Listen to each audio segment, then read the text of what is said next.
अस्सलाम वालेकुम दोस्तों, वॉच एंड थिंक की वीडियो में खुश आमदीद। दोस्तों, नहर फुरात का पानी हालिया रिपोर्ट के मुताबिक आहिस्ता आहिस्ता सूखता जा रहा है और इस कदर सूख चुका है कि उसमें से बहुत पुराने दौर की कुछ चीज़ें निकलना शुरू हो गई हैं। हालिया रिपोर्ट के मुताबिक फुरात के सूखने की वजह से बहुत सी ऐसी जगहें दरियाफ्त हुई हैं जो कि एंशिएंट सिविलाइजेशंस की हैं।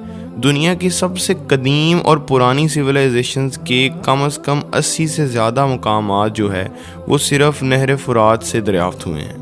और ऐसी सिविलाइजेशन के निशानात भी वहाँ से मिले हैं जो सोने को बहुत ज़्यादा कदर दिया करते थे और जिन्होंने सोने की कदर को पहचाना था। तो आर्कियोलॉजिस्ट का ये ख्याल है कि नहर फुरात जैसे जैसे सूखता जा रहा है वैसे वैसे अंदर छुपाए हुए राजों को बाहर निकाल रहा है और हो सकता है कि बहुत सी सिविलाइजेशंस का बहुत खोया हुआ ऐसा सोना या ऐसी अशिया अभी सामने आना बाकी हैं। मुकामी लोगों का ये कहना है कि जैसे जैसे दरियाए फुरात सूख रहा है इसमें से सोने की अशिया और बहुत पुरानी कुछ चीज़ें दरियाफ्त होती रहती हैं। और कुछ लोगों का तो यहाँ तक भी कहना है कि इसमें से अजीब व गरीब सी आवाज़ें भी आना शुरू हो चुकी हैं।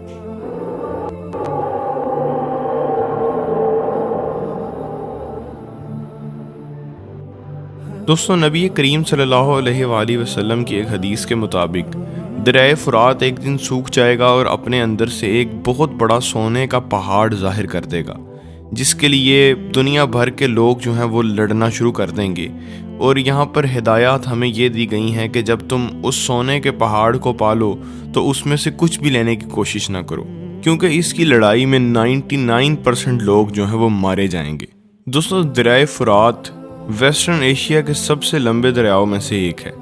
हालिया रिपोर्ट के मुताबिक दरियाए फुरात में पानी में मुसलसल कमी होती जा रही है, क्योंकि इस पानी को लोग पीने के लिए तो इस्तेमाल करते ही हैं, उसके साथ साथ अब इसको एग्रीकल्चर के लिए बहुत ज़्यादा यूज़ करना शुरू कर दिया गया है, जिसकी वजह से दरियाए फुरात में मुसलसल कमी वाक़या होती जा रही है। दरियाए फुरात तुर्की, सीरिया, इराक और ईरान सभी ममालिक में से होकर गुजरता है। ऊंचाई से ली हुई कुछ तस्वीर से ये वाज़िह तौर पर नज़र आता है कि दरियाए फुरात किस कदर पहले से ज़्यादा सूख चुका है। दोस्तों, ये क़यामत के नज़दीक एक ऐसा फितना होगा जिसके लिए बहुत से लोग आपस में लड़ना झगड़ना शुरू कर देंगे, मगर ये एक क़यामत की सबसे बड़ी निशानियों में से एक होगा जो शायद बहुत जल्द पूरी होने को है। एक और हदीस के मुताबिक नबी करीम सल्लल्लाहु अलैहि वसल्लम ने फरमाया कि सऊदी अरब की ज़मीन जब तक अपनी पुरानी हालत में नहीं आ जाएगी तब तक क़यामत कायम नहीं होगी। अब इसे समझने के लिए हमें ज़रा बहुत ज़्यादा पीछे जाना पड़ेगा, क्योंकि नासा की एक रिपोर्ट के मुताबिक रिसर्चर्स का ये कहना है कि सऊदी अरब का ये जो डेजर्ट है ये किसी वक्त में एक हरा भरा जंगल हुआ करता था, क्योंकि इसमें से जगह जगह झीलों और बहुत लंबी लंबी नहरों के निशानात मिले हैं। और ना सिर्फ इतना बल्कि यहाँ पर पुराने जानवर जैसे हाथी और भी बहुत से जानवरों की हड्डियाँ दरियाफ्त हुई हैं, जिनके लिए किसी सहरा में रहना इम्पॉसिबल सी बात है।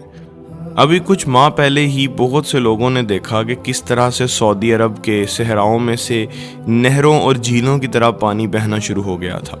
रिसर्चर्स का तो यहाँ तक मानना है कि सऊदी अरब के इस सहरा में 10,000 से भी ज़्यादा लेक्स हुआ करती थीं। हदीस में अल्फाज हैं कि सऊदी अरब की ज़मीन वापस उसी जगह पर चली जाएगी, क्योंकि उस वक्त तो ये कोई तसव्वुर भी नहीं कर सकता था कि सऊदी अरब की ज़मीन पहले कभी हरी भरी भी हो सकती है, जिसे आज नासा ने प्रूव कर दिया कि ये ज़मीन पहले बहुत हरी भरी हुआ करती थी, उसके बाद ये सहरा में तब्दील हो गई और अब ये फिर से हरियाली की तरफ जा रही है। इसके अलावा सऊदी अरब में ऐसी रिसर्चेस भी चल रही हैं कि किस तरह से सऊदी अरब के इन सहराओं में फसलें और हरे भरे दरख्त उगाए जाएं। एक और हदीस में नबी करीम सल्लल्लाहु अलैहि वसल्लम ने फरमाया कि तुम देखोगे अनकरीब नंगे पांव चलने वाले चरवाहे इतनी ऊंची ऊंची इमारतें बनाएंगे और ऊंची ऊंची इमारतें बनाने में एक दूसरे से मुकाबला करेंगे। सऊदी अरब हो या कतर, जितनी भी अरब कंट्रीज़ हैं, अगर इनकी आप हिस्ट्री उठाकर देखें तो ये किस कदर गरीब हुआ करती थी, ये किसी से ढकी छुपी बात तो नहीं है।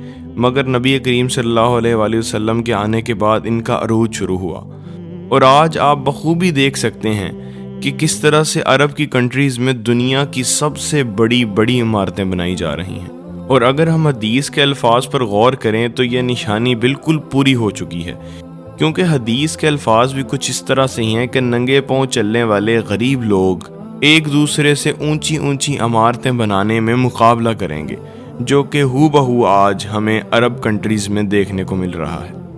اس کے علاوہ ایک اور حدیث کا مفہوم ہے کہ نبی کریم صلی اللہ علیہ وآلہ وسلم نے فرمایا کہ ایک وقت ایسا بھی آئے گا کہ قومیں تم پر اس طرح سے ٹوٹ پڑیں گی کہ جیسے تم ان کے سامنے دسترخوان پر پیش کیے گئے ہو، اور جس طرح سے کوئی بھوکا دسترخوان سے کھانا کھاتا ہے اسی طرح سے قومیں تم پر مسلط ہو جائیں گی۔ تو صحابہ کرام نے پوچھا کہ یا رسول اللہ، کیا ہم اس وقت بہت ہی کم ہوں گے؟ تو نبی کریم صلی اللہ علیہ وآلہ وسلم نے فرمایا کہ نہیں، تم اس وقت تعداد میں تو بہت زیادہ ہوگے، مگر تمہیں وہن کی بیماری لگ گئی ہوگی، یعنی کہ دنیا کی محبت اور مرنے کا خوف۔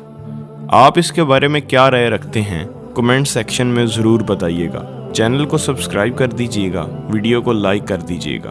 ملتے ہیں واچ اینڈ تھنک کی ایک نئی ویڈیو کے ساتھ، تب تک کے لیے اللہ حافظ و ناصر۔